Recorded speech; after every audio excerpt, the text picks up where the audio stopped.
अच्छा आमिर ज़िया साहब, वो जो बात अधूरी रह गई कि मियाँ साहब आ रहे हैं मुल्क को तरक्की देने, खुशहाली देने, महंगाई का ख़ात्मा करने। अब एक तरफ ये स्लोगन है, दूसरा मुझे नुसरत जावेद साहब हमारे सीनियर हैं, उनकी बात याद है। उन्होंने कहा जब वो देखेंगे ना लोगों के चेहरे यहाँ आकर तो कहेंगे कि ये तो बड़ी गलती हो गई और धक्का जो है अपने लोगों ने ही उनके दिया। तो आप क्या समझते हैं कि इस वक्त क्या नज़र आ रहा है आपको ऑन ग्राउंड नून लीग के लिए सिचुएशन? पहले तो ये जो फयाज साहब ने बात की ना कि लचक का मुजाहरा, ये हमेशा वापसी का रास्ता खुला रखते हैं, इसमें बड़ी हद तक सदाकत भी है कि जो हमारे रिवायती सियासतदान हैं उनकी यही सियासत रही है। वो बैक वक्त आंखें भी दिखाते हैं और वो फिर पैरों में भी पड़ने के लिए तैयार होते हैं।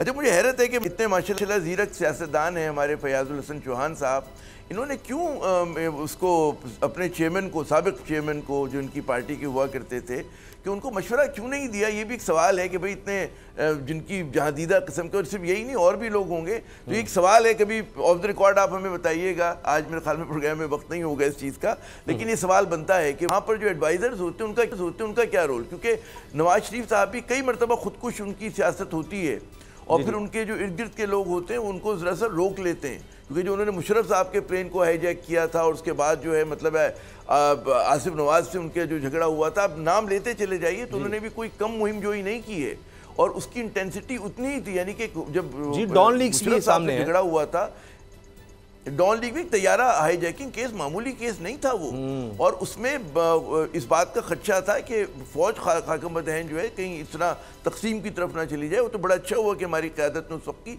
मैनेज अच्छी तरह से कर लिया था। तो एक तो ये बात हो गई।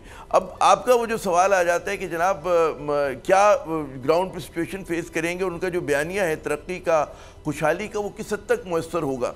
यहाँ पर मैं एक बात कहता चलूँ कि ये जो डील के नतीजे में आ रहे हैं ना, उस डील के नतीजे में एक तो ये बात उन्होंने मनवा ली है कि उनके मुखालफिन को नवाज शरीफ साहब ने कि उनको कुचल दिया जाए, तो उनके लिए एक तरह से मैदान काफ़ी हद तक खाली है। पीपल्स पार्टी सिंध में है, पंजाब में उनसे उस तरह का मुकाबले की तवक्को नहीं है। अच्छा, उसके बाद उन्होंने अपनी जो सियासत अपने साथियों की और अपनी और उनके ख़ानदान वालों पे केसेस थे उसको देखें डाइल्यूट कर दिया। अब निगरान हुकूमत इस हद तक चली गई कि जनाब वो जो नैब लॉ को स्क्रैप किया गया था उस तक को चैलेंज किया जाएगा, और आपको लग रहा है कि चीज़ें किस तरफ जा रही हैं। इस डील के नतीजे में नवाज शरीफ साहब ने क्या वादे किए हैं ये भी देखना है। अब उसमें एक वादा उन्होंने, जैसा आप फरमा रहे हैं कि जी ये है कि वो मईशत को बहाल करा देंगे, लेकिन ईजियर सेड देन डन है, क्योंकि उनको सबसे बड़ा जो मसला है, एक तो बिल्कुल केसेस का मसला है जिसकी निशानदेही की है चौहान साहब ने, उनके मुकदमात हैं, कन्विक्टेड हैं, मफरूर हैं, ये तमाम चीज़ें। उससे बड़ा जो मसला है पब्लिक परसेप्शन का है कि कोई जलते तवे पर बैठकर कहे कि जनाब मतलब है कि पाकिस्तान की जो कसीर तादाद है वो समझती है कि जी इन पे जो इन्होंने मुबैना तौर पे जो इन पे इल्ज़ामात हैं बेईमानी के, बदनवानी के, उसको बड़ा वजन देती है। अच्छा, उसका जो बोझ है वो इस्टेब्लिशमेंट पे भी जा रहा है, कि मतलब है वो इस तरह से जा रहा है कि दाग धुल नहीं पा रहा। अगर आपको ये वीडियो पसंद आई तो सब्सक्राइब करें और बेल पर क्लिक करें। सब्सक्राइब करें और बेल दबाएं ताकि कोई खबर रह न जाए।